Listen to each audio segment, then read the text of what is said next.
Jadi hari ni Mamu nak tunjuk cara-cara buat nasi ghee untuk 250 orang iaitu 25 kilo. Assalamualaikum. Ramai dah tanya dekat Mamu resepi nasi dalca. Tapi nasi ni lebih dikenali sebagai nasi ghee, nasi minyak. Jadi Mamu ubah nama dia jadi nasi dalca. Kerana nasi ni kalau makan dengan dalca ayam, dalca daging, dalca kambing betul-betul sedap. Jadi hari ni Mamu nak tunjuk cara-cara buat nasi ghee untuk 250 orang iaitu 25 kilo. Ramai minta resepi ni. Okey, dengar baik-baik. Kalau dekat rumah nak masak untuk jamuan, senang aja. Okey, bahan tak banyak, tak payah pakai susu cair, susu pekat, butter, tak perlu. Bahan cukup mudah.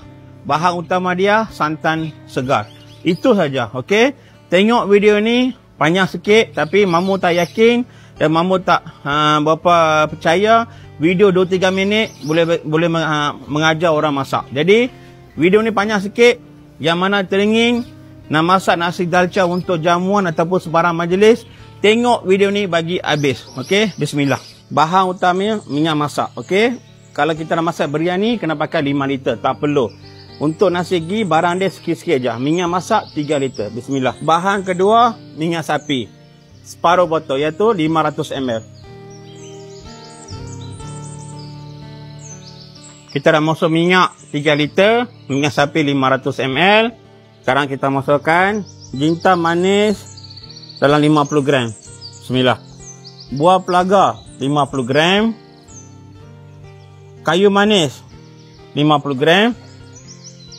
Bunga cengkeh 50 gram. Daun pandan, daun biryani, daun beli. Itu aja bahan dia. Dan bunga lawang sikit. Tumis dulu. Buah pelaga dah meletup, kita nak masukkan barang dia. Bawang India 3 kilo. Cukup. Cili merah, cili padi hijau 500 gram. Bismillah.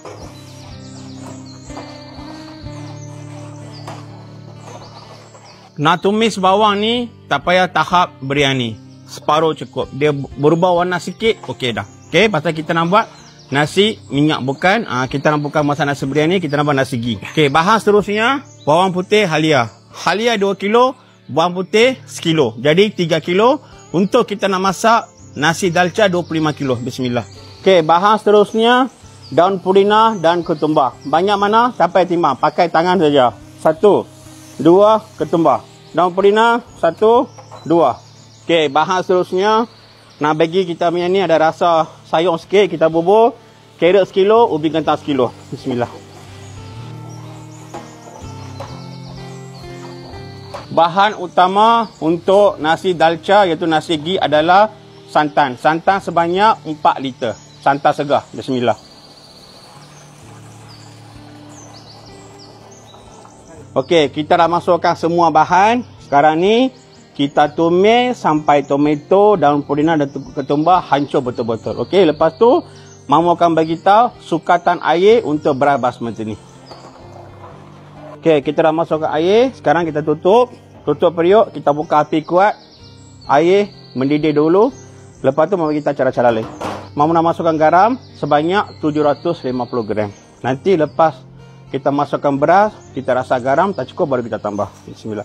Mamu dah bagi kita banyak kali. Nak masak dekat tua, masak dekat rumah, nak masak untuk infak.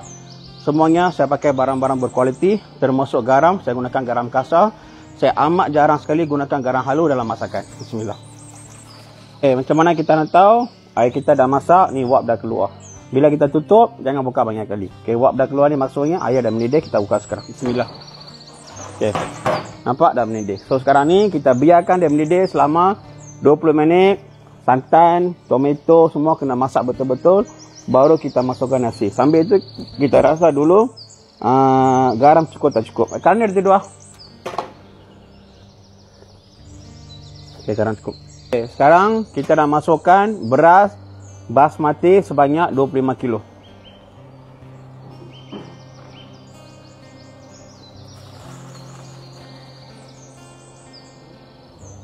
So lepas kita masukkan, kita naikkan api. Okey, naikkan api kuat. Kita kacau dia sampai beras timbul di permukaan. Okey, kacau aja. Jangan berhenti kacau.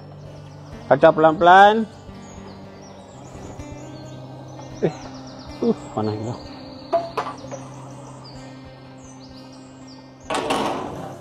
Okey. Nasi, minta maaf. Beras dah sampai permukaan. Jadi, kita nak buat proses dam. Apa tu proses dam? Kita akan buka api paling minima. Kita tutup, kita letak batu ke ataupun tong gas ataupun air ni periuk dengan air panas untuk dia masak sempurna. Okey. Okey. Okey, sekarang nasi dalca kita dah siap. Kita tengok hasilnya. Tu dia. Siap. Okey.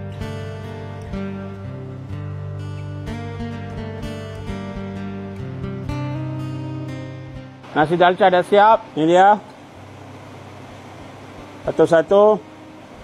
Masakan tanpa pewarna, perisa, tiruan, susu cair, susu bakar, butter, apa pun tak ada. Hanya yang asli. Okey. Makan kosong pun sedap. Bismillah. Okey. Makan dalca ayam, dalca kosong, telur rebus, dalca kambing. Betul-betul sedap. Okey. Ini dia. Mamu dah bagi resepi. So, siapa-siapa yang datang tour kami, beli ginseng RM50 ke atas dan pembelian RM50 ke atas dapat nasi dalca satu percuma. Okey, dengan dalca ayam.